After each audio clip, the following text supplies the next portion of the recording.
Texas Democrats are waging war, and it looks like State Senator Wendy Davis will lead the fight. Good evening, I'm Robert Hadlock. And I'm Leslie Rohde. Just within the last hour, Davis told the North Texas crowd she is running for governor, perhaps the best chance the party has had at snagging a statewide seat in 2 decades. Political reporter Josh Hinkle was at Davis' announcement and joins us live there. Josh.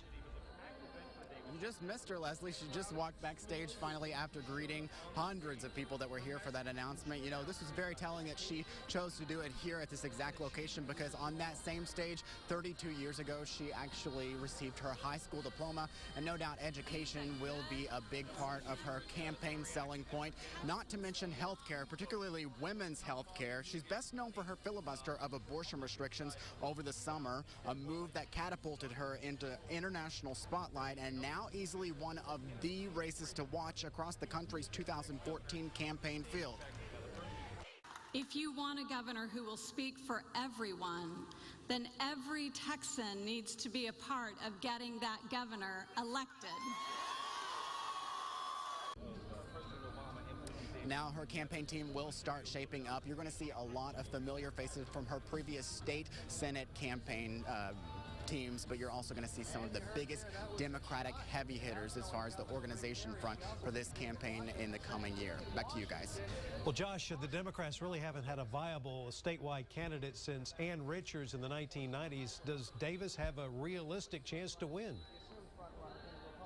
Well, I think you're going to see a lot of support start to swell from this point on. What we do know is that now that Davis has made her announcement, other Democrats can start lining up behind her for those other statewide offices. And depending on what kind of ticket you put with Davis as the governor ticket and then lieutenant governor, we've been hearing possibly state senator from San Antonio, Leticia Vandepute, another woman, and she might make a very formidable opponent for whatever GOP challenger she could have in the lieutenant governor race. But, you know, with those two names put out there together, this could be a big run for Republicans' money.